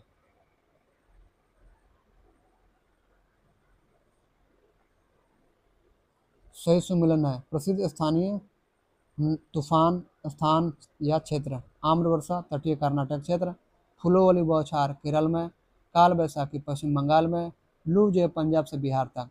आम्र वर्षा यानी मैंगो शावर ग्रीष्म ऋतु में केरल, तटीय कर्नाटक एवं तमिलनाडु में होने वाले पूर्व मानसून तूफानी वर्षा को आमतौर पर आम्र वर्षा कहा जाता है क्योंकि यह आमों के पकने में सहायक होती है। फूलों वाली बौछार यानी ब्लॉसम शावर केरल और निकटवर्ती कहवा उत्पादक क्षेत्रों में होने वाली इस वर्षा से कहवा के फूल खिलने लगते हैं। काल बैसाखी नॉर्वेस्टर असम एवं पश्चिम बंगाल में बैसाख के महीने में शाम को चलने वाले भयंकर और विनाशकारी झंझावात एवं वर्षा युक्त पवनों को काल बैसाखी कहते हैं। चाय, पटसन और चावल के लिए ये वर्षा युक्त पवनें लाभकारी होती है। असम में इन्हें बारदोली छीड़ा कहते हैं। बारदोली छीड़ा याद रखिएगा। लू जो है, लू उत्तरी विशाल मैदान में पंजाब से बिहार तक प्रवाहित होने वाली यह शुष्क एवं गर्म स्थानीय स्थानीय पवने हैं। लू। 9 नंबर, आम्र वर्षा भारत के किन राज्यों में समान घटना है? तो डी केरल और कर्नाटक में। 10 नंबर देखिए, ग्रीष्म के अंत में पूर्व मानसून वर्षा होती है जो केरल और कर्नाटक के तटीय क्षेत्रों में एक समान घटना है। इसे स्थानीय रूप से किस नाम से जाना जाता है? तो ये मैंगो शावर्स।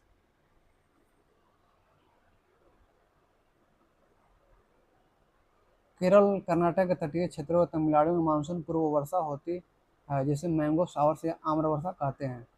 11 नंबर, निम्नलिखित में किस स्थानीय तूफान का वर्षा झोंका बंगाल व आम में चाय तथा धान चावल की खेती के लिए अत्यंत उपयोगी है? सी नॉर्वेस्टर।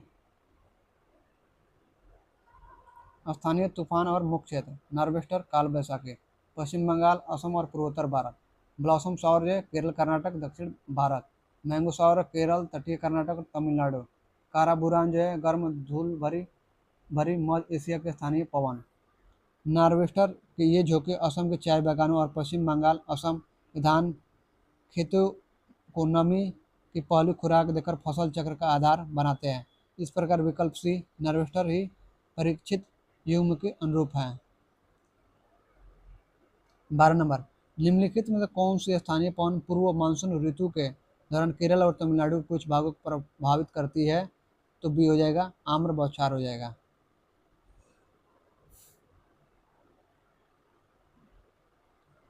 मुख्यतः केरल तटीय कर्नाटक और तमिलनाडु में ग्रीष्म ऋतु के अंत में होने वाली पूर्व मानसूनी बौछारें वर्षा शावर्स के को आमों के जल्दी पकने में सहायक होने के कारण आम्र बौछारें मैंगो शावर्स कहा जाता है।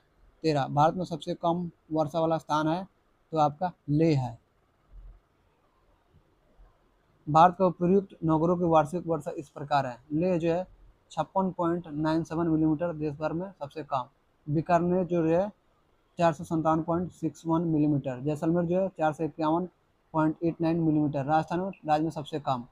जल शक्ति मंत्रालय के वर्ष 2023 की रिपोर्ट के अनुसार चेरापूंजी ऑफ सोहरा में औसत वार्षिक वर्षा जो है 11,430 मिलीमीटर और मासिनराम में प्रतिवर्ष लगभग 17,800 मिलीमीटर वर्षा दर्ज की गई है।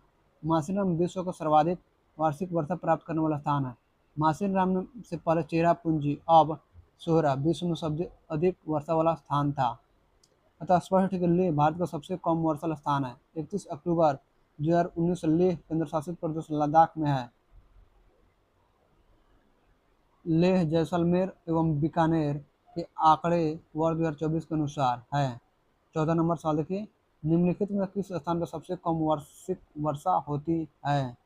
तो आपका डी लेह में होती है सबसे कम।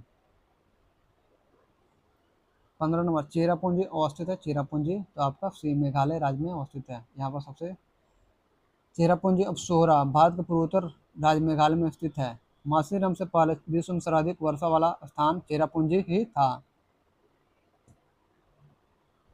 16 नंबर, भारतवर्ष में सर्वाधिक वर्षा डैश के क्षेत्र में होती है? तो आपका ए पश्चिमी घाट, हिमालय क्षेत्र तथा मेघालय।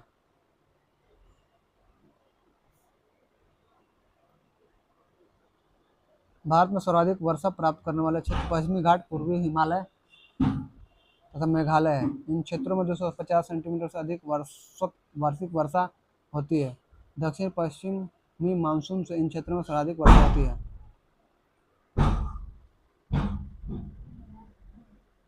17 नंबर, भारत में वर्षा का अधिक होते हुए भी यह देश प्यासी धरती समझा जाता है, इसका कारण है?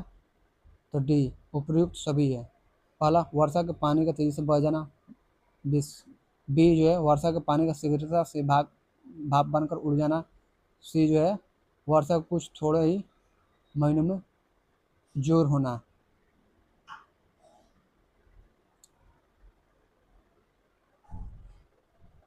भारत में होने वाली वार्षिक वर्षा का दीर्घकालीन औसत जो है 74.9% भाग दक्षिण पश्चिम मानसून से जून से सितंबर के मध्य प्राप्त होता है, अर्थात मात्र 4 महीने में अधिकांश वर्षा हो जाती है।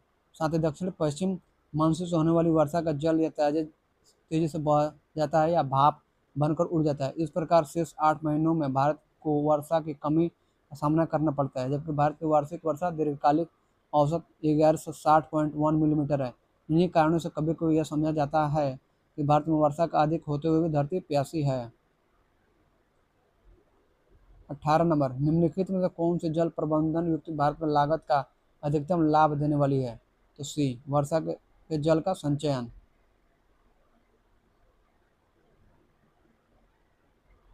जल प्रबंधन युक्ति द्वारा वर्षा जल का सिंचन आसानी से बिना अतिरिक्त खर्च के टैंक एवं बांध बनाकर किया जा सकता है। इसके द्वारा सतह का जल स्तर भी ऊपर आ जाएगा, जिससे जल की समस्या काफ़ी हद तक कम हो जाएगी। तमिलनाडु इस मामले में अग्रणी राज्य है। अतः इस प्रकार वर्षा के जल का संचयन जल प्रबंधन की वह युक्ति है जिसके द्वारा भारत में लागत का अधिकतम लाभ प्राप्त हो सकता है।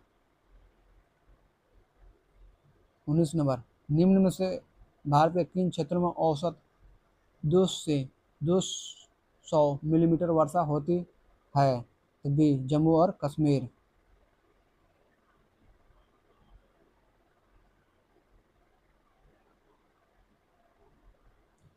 प्रश्न काल में भारत में 200 मिलीमीटर 20 सेंटीमीटर की औसत वर्षा जम्मू और कश्मीर, अब लद्दाख में जांस्कर श्रेणी के उत्तर तथा राजस्थान के पश्चिमी भाग पर होती थी। अतः विकल्प भी सही उत्तर माना जा सकता है, परंतु समग्र राज्य के दृष्टिकोण से देखो तो उपयुक्त में से कोई भी उत्तर सही नहीं होगा। भारत के वर्षा आंकड़े 2024 के अनुसार जम्मू और कश्मीर में 873.1 मिलीमीटर, लद्दाख में 79.3 मिलीमीटर, असम में 1858.5 मिलीमीटर, बिहार में 916.7 मिलीमीटर, पश्चिम बंगाल में 1873.4 मिलीमीटर, मणिपुर में 1303.9 मिलीमीटर, त्रिपुरा में 2282.9 मिलीमीटर, उड़ीसा में 1372.9 मिलीमीटर, केरल में 2795.4 मिलीमीटर, तमिलनाडु में 1172.7 मिलीमीटर तथा कर्नाटक में 1303.7 मिलीमीटर वार्षिक वर्षा होती है। 20 में झारखंड में वर्षा किस मानसून से होती है? तो बी, दक्षिण पश्चिमी मानसून।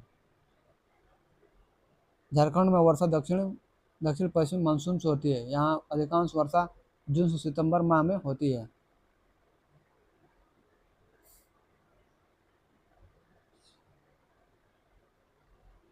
21, नीचे दिए हुए मानचित्र पर ध्यान दीजिए। वार्षिक वर्षा, देखिए वार्षिक वर्षा यहाँ पर भारत के रेखांकित भागों में वार्षिक वर्षा का माध्य कितने से कितने तक घटता बढ़ता है? ए 100 से 150 सेंटीमीटर तक।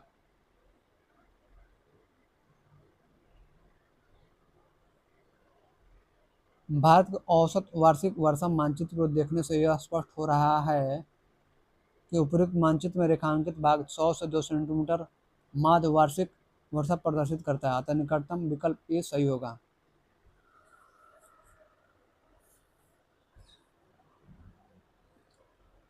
बाईस, जब पुष्कर की पहाड़ियों में भारी वर्षा होती है तो बाढ़ कहाँ आती है? तो सी, बालोतरा में, बालोतरा। जब पुष्कर की पहाड़ियों में भारी वर्षा होती है तो बालोतरा में भीषण बाढ़ आ जाती है। बालोतरा भारत के राजस्थान राज्य का एक जिला है। बाकी सभी ये सब राजस्थान का ही है, लेकिन बालोतरा में आती है, इसलिए सी होगा। 23 नंबर, भारतीय मौसम विज्ञान विभाग की परिभाषा के अनुसार वर्षा का दिन वह होता है जब किसी विशेष स्थान पर इस वर्षा की मात्रा इस प्रकार होती है। डी, 24 घंटे में 2.5 मिलीमीटर से ऊपर। भारत मौसम विज्ञान विभाग की परिभाषा के अनुसार 24 घंटे में 2.5 मिलीमीटर या इससे ऊपर की वर्षा का दिन कहा जाता है।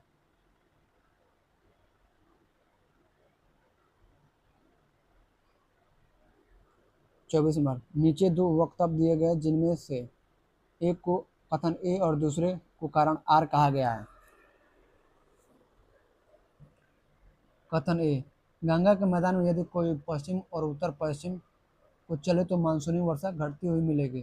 कारण आर, गंगा के मैदान में कोई ज्यों ज्यों ऊपर को बढ़ता जाएगा आर्द्रताधारी मानसूनी पवन और ऊंची जाति मिलेगी। ऊपर के दोनों वक्तव्यों संदर्भ में निम्नलिखित में से कौन सा सही है? कूट देखिए, कूट तो आपका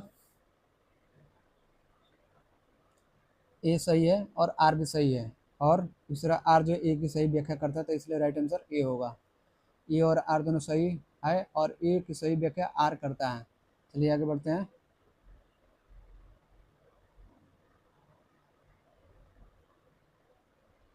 गंगा के मैदान में पश्चिम और उत्तर पश्चिम की ओर मानसूनी वर्षा घटती जाती है, अर्थात पश्चिम से पूर्व की ओर वर्षा बढ़ती जाती है। पश्चिम की और पंजाब के मैदान में औसत वार्षिक वर्षा 600 मिलीमीटर होती है। वहीं पूर्व में गंगा के मैदान में यह 1500 मिलीमीटर तक होती है। गंगा के मैदान में ऊपर की ओर पवनों में आर्द्रता क्रमशः कम होती जाएगी, फलस्वरूप ये पवनें ऊंचाई की ओर जाती मिलेगी। मानसूनी पवनों की आर्द्रता वर्षा की मात्रा को प्रभावित करती है, अतः अब उत्तर विकल्प ए है।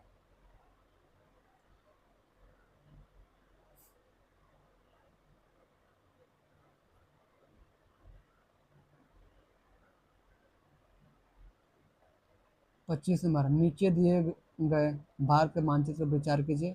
इस मानचित्र में दर्शाया गया है, तो क्या दर्शाया गया है? ये जो रेखा ऐसे ऐसे दर्शाया गया है, ये ऐसे, इसके बारे में तो आपका ये होगा बी, अखिल भारतीय जल विभाजक है। अखिल भारतीय ये जल विभाजक है, समझ गए। ये जो रेखा ना इसके इधर ऐसे ऐसे जाती है, सब इधर जाती है बंगाल की खाड़ी में, और इस रेखा के इधर सब इधर जाती है अरब सागर में गिरती है, ठीक है, यही बताया गया है।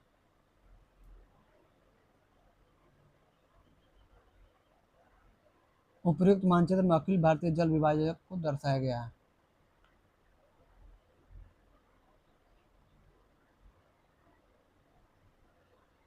अब हम लोग देखेंगे आपका 26 नंबर सवाल। सूची 1 को सूची 2 के साथ सम्मिलित कीजिए और सूचियों के नीचे दिए गए कोड का प्रयोग कर सही उत्तर का चयन कीजिए। सूची 1, सूची 2। जलवायु परिस्थितियाँ कारण। कोलकाता की अपेक्षा चेन्नई अधिक गर्म है। हिमालय में हिमपात। पश्चिम बंगाल से पंजाब की ओर आते आते वर्षा कम हो जाती है होती जाती है। डी जो है सतलज गंगा मैदान में शीतकाल में कुछ वर्षा होती है। इसको मिलान करना है, तो मिलान करते हैं तो कलर चेंज करते हैं, तो ए का हो जाएगा आपका 5 हो जाएगा, सीधे 5। बी का हो जाएगा सीधे, बी का क्या हो जाएगा, तो बी का हो जाएगा 2, हिमालय में हिमपात तुंगता। सी का हो जाएगा आपका 4 हो जाएगा, सी का हो जाएगा 4, समुद्र से दूरी। डी का हो जाएगा, डी का क्या हो जाएगा, डी का हो जाएगा आपका थर्ड हो जाएगा, डी का थर्ड हो जाएगा, ए वाला खत्म। तो इस तरह से हो जाएगा। आंसर आपका होगा ए का 5, बी का 2, सी का 4, डी का 3। राइट आंसर सी होगा, सी।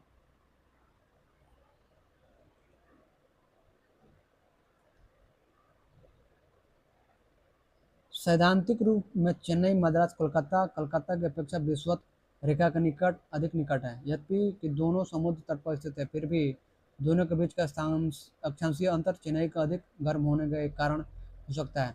तुंगता के कारण हिमालय क्षेत्र में हिमपात की घटनाएं घटित होती है।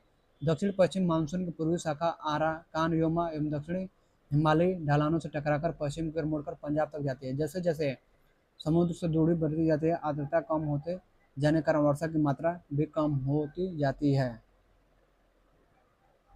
शीतकाल में सतलज गंगा मैदानी क्षेत्र में होने वाली वर्षा पश्चिमी अवदाब पश्चिमी विक्षोभ से प्रभावित होती है। चलिए देखते हैं 27 नंबर। भारत के अर्ध शुष्क क्षेत्रों में जल ढाल विकास का प्रमाणक चिन्ह है। राइट आंसर डी है। मौसमी नदियों से जल का तटबंधीकरण करके जलाशयों के तंत्र की स्थापना। भारत के अर्ध शुष्क क्षेत्रों में जल ढाल वाले स्थलों में मौसमी नदियों वर्षा जल के एकत्रण हेतु जलाशयों एवं टंकों का निर्माण किया गया, जिससे कृषि क्षेत्र की सिंचाई संभव होती है। अतः भारत के अर्ध शुष्क क्षेत्रों में जल ढाल का प्रमाणक चिन्ह मौसमी नदियों से जल का तटबंधीकरण करके जलाशयों के तंत्र की स्थापना है। 28 नंबर देखिए, भारत में मरुस्थलीय विकास योजना कब अब क्रियान्वित है, तो डी 21 जिलों में। भारत में मरुस्थलीय विकास कार्यक्रम DDP Desert Development Programme Rajasthan, Gujarat, Haryana, Jammu Kashmir तथा हिमाचल प्रदेश राज्यों में वर्ष 1977-78 में प्रारंभ की गई थी। वर्ष 1995 से 96 में इसमें आंध्र प्रदेश और कर्नाटक को भी सम्मिलित कर लिया गया। वर्तमान में यह कार्यक्रम देश के कुल 7 राज्यों के 40 जिलों के 235 ब्लॉकों में क्रियान्वित है, जबकि वर्ष 1994-95 तक यह कार्यक्रम 5 राज्यों के कर्नाटक और आंध्र प्रदेश को सम्मिलित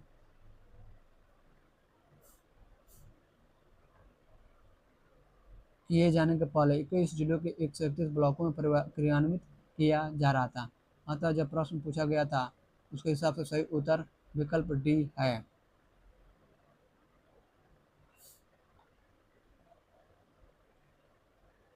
29 नंबर, निम्नलिखित कथनों पर विचार कीजिए और नीचे दिए गए कोटों से सही उत्तर चुनिए। कथन ए, भारत में अंतर्देशीय जल मार्गों का पर्याप्त विकास नहीं हुआ है। कारण है, भारत के अधिकतर भागों में वर्षा साल के 4 महीनों में ही होती है। तो आपका जो है ए और आर सही है, इसलिए राइट आंसर हो जाएगा ए और आर दोनों सही है तथा आर ए की सही व्याख्या है।